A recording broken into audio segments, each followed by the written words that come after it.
Man, Si, great takedown. That bear is a beauty of a specimen. Aw, thanks, man. It was nothing, really. It was actually super easy, thanks to my trusty hammer. Seriously, dude? That has got to be the goofiest thing I have ever seen. Ha ha ha ha. Oh, you want to talk about the goofiest thing you've ever seen? Well, if you think it's this hammer, you ain't seen nothing yet. Nature, and really life in general, are fragile, unpredictable things. Sometimes the smallest things can have the biggest impact, such as in 1987, when a squirrel caused the stock market to crash after chewing through the wires of the NASDAQ automated trading computer, interrupting 20 million trades and almost sending America into a second Great Depression. So many orphans. And the same is true for monsters as well. Think for a moment on what you might assume to be the most problematic monsters outside of Elder Dragons or Gormagala. I guarantee you won't get it. It's not Astalos, it's not Seregios, and it's not Yongaruga. No, the most problematic non-apocalyptic monster is none other than this beast that is derpiness personified. The strange poison bird, Gypceros. So, at first, the Gypceros doesn't look like much. Just a big, bulky wyvern with grayish-blue hide, a large, blunted beak from which some teeth can be seen sticking out of the front, giving it a rather goofy look, a head crest that looks easy to dismiss at first, and a tail that looks like, a doorstop. Yeah, that's it. The creature is also only at the middle ground of the food chain. It is omnivorous, mostly feeding on mushrooms and insects, with flash bugs and thunderbugs being a particular favorite. Generally, they are quite timid and will much prefer to run from a fight rather than actually engage, but there are definitely exceptions to this rule. Not to mention, they are also rather curious and will investigate any changes to their environment they catch wind of.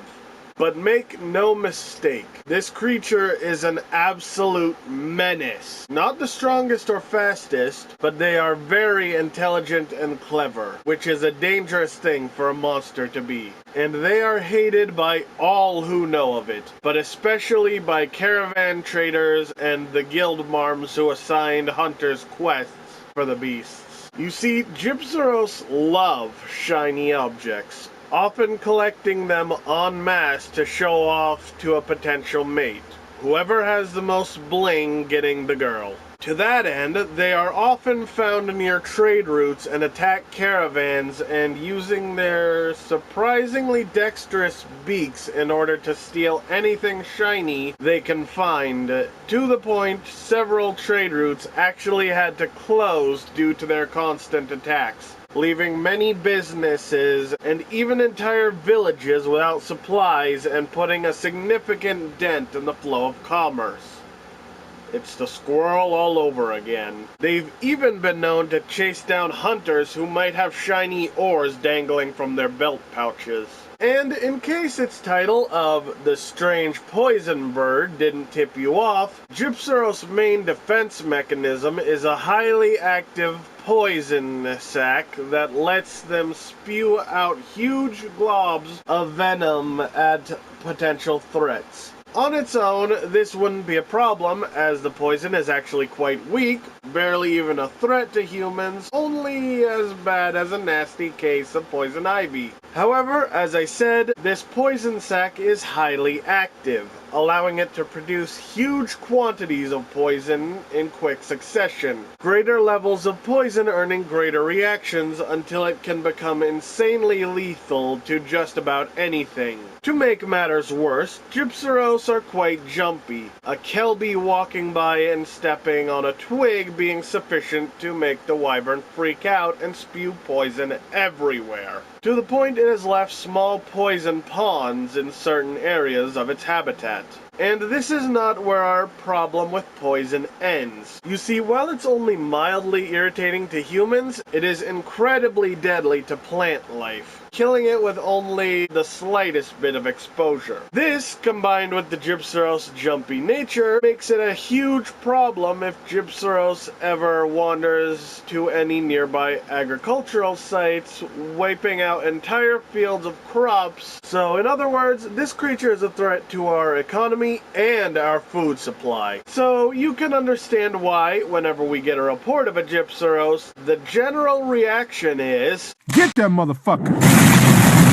So, what does Gypceros bring to the table in terms of combat? Well, he's a big boy. Actually, the heaviest bird wyvern. So he has a lot of weight to throw around, usually in the form of charging you and running around like a chicken with its head cut off, sometimes while shooting out poison as well. And their beaks are strong and bony for powerful attacks, while also being dexterous enough to steal items from hunters, similarly to Chameleos. But he's not as smart as Chameleos is about it, usually just stealing shiny things instead of important things.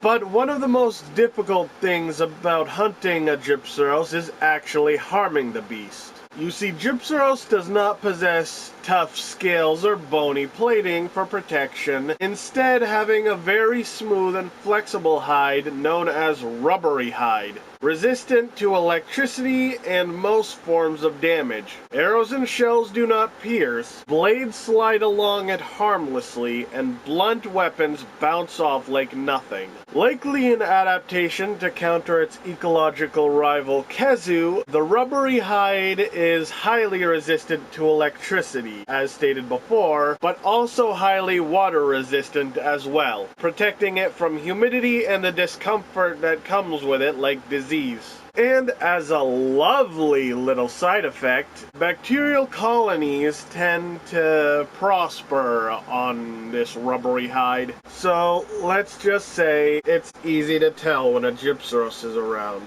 Ugh. Something smells awfully like shit. And as I said before, this hide is highly elastic and flexible, leaving its skin loose to move freely, such as the case of its tail, which can extend and lash out at attackers like a rubbery whip. A pink, fleshy thing that extends. Why do I not like the sound of that?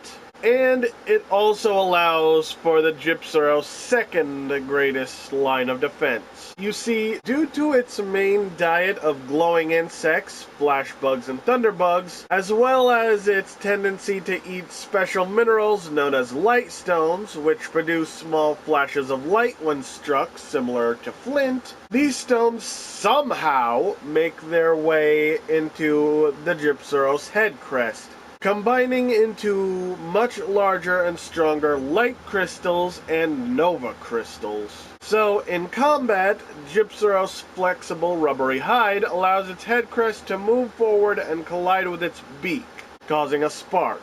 And after a few strikes, this will create a massive flash of light to temporarily blind threats or prey, allowing Gypceros to either attack or escape. And since this blinding flash happens right above their eyes, they've adapted and gained complete immunity to being flashbanged themselves. And just in case you forgot, I'll remind you, Gypceros is highly intelligent. Enough so that if it realizes its tricks are not allowing it to win the fight, it will play dead in an attempt to get its attackers to lower their guard, only to lash out wildly and spring back to its feet to knock down any predators coming in for their supposed meal, or hunters coming in to carve and collect their spoils from the hunt. While this works for animals, it's pretty comically bad by human standards, at least 9 times out of 10. You'd have to be either a complete idiot or a total noob to fall for this. Surprise, motherfucker. However, there are a select few Gypceros that have absolutely mastered this role, even to the point of allowing parts to be carved out of them by hunters without flinching or showing signs of movement, only to come back later. This causes great amounts of confusion and anger to the people who called for the beast to be hunted and were told it was dealt with, only for them to come back and continue to cause problems. This causes many complaints to be filed and a massive backlog of paperwork for the poor guildmarms, who usually only have to tell the hunters what to kill. This also hurts a hunter's reputation and standing with both guildmarms and the public, leading back to everyone hating Gypceros with an absolutely burning passion. This has happened enough times to my daughter Akasha that she goes the extra mile and decapitates any Gypceros she hunts so that the problem never arises again. Holy So with all that in mind, it may sound incredibly aggravating to try and bring down a Gypceros, and it is. But they are not invincible. They are weak to the fire element, and their rubbery hide is only resistant to damage, not immune. And while they are quite speedy and dexterous, they are still bulky and awkward, making them pretty easy to flank. And as I said before, their poison is weak and easy to cure with an antidote. Plus, their flash is easy enough to avoid by shielding your eyes, quickly looking away, or just wearing some shades. Also, their rubbery hide is highly sought after by Nersilla, who famously hunts, kills, and skins the strange poison bird. Praise be to our spider goddess.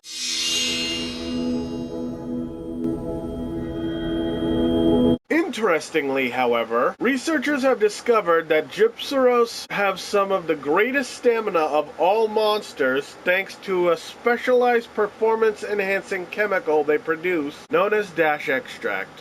While they aren't the only monster to produce it, they are the most well-known and most abundant source of it.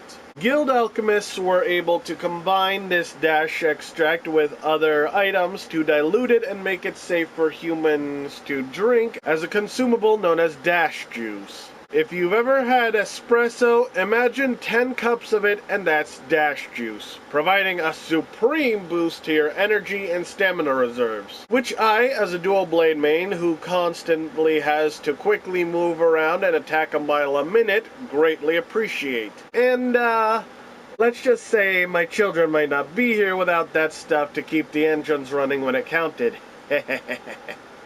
So that is the Gypceros, but we aren't done quite yet, as there is a subspecies, the purple Gypceros. So what is the difference between these two?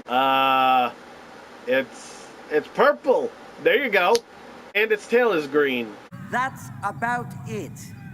Alright, in all seriousness, it's the usual subspecies affair, bigger, stronger, and more durable, but the poison of the purple Gypceros is much more potent, even small doses being lethal to humans compared to the massive amounts required to do damage from the normal Gypceros. But don't think its increased quality means a lack of quantity, because it can still shoot out just as much poison as the standard version, leaving small ponds of poison that salt the very earth, leaving nothing to grow again. But that truly is the end of the Gypceros line, a creature almost as fascinating as it is infuriating, and an important lesson to learn that even the most unassuming of creatures can be devastating to the world around it, so you should never underestimate any monster in this crazy world we live in. Because the moment you let your guard down is the moment you find yourself drowning in poison. Alright then, everyone, that is your lore on Gypceros. I hope you enjoyed it. I don't actually mind Gypceros too much. I think it's a fun, quirky little monster. Yeah, it can be a little annoying, but once you learn it and get to know its movements and how to get around them, it's pretty easy. And honestly, even when it did its little playing dead to try and trick you thing, I never fell for it as a kid because I actually bought the little monster bios from the people that sell them in town in Monster Hunter 2 when I first bought Gypceros. So I already knew of its tendency to play dead and didn't fall for it. So I just thought it was silly and really funny and kind of cute. But so next time we will be talking about the Curio. So that's going to be fun. I know they're not the usual kind of focus, like the big monsters or anything, but you cannot deny their importance and effect on the story of Sunbreak, and they are little monsters if ever a creature deserved to be called a monster, and really something people should know about. So yeah, that's what we're going to be talking about next time. But for now, thank you all so much for watching. If you like this and want to see more, go ahead and slash that subscribe button. If you like this video, give a quick cut to the like button. Leave a comment down below. Share it around with all your friends. Be sure to click the notification bell so you never miss it when I upload a video. And be sure to follow me on Twitter and Facebook. Then I'll see you in the next video. But until then, ladies and swordsmen, stay sharp.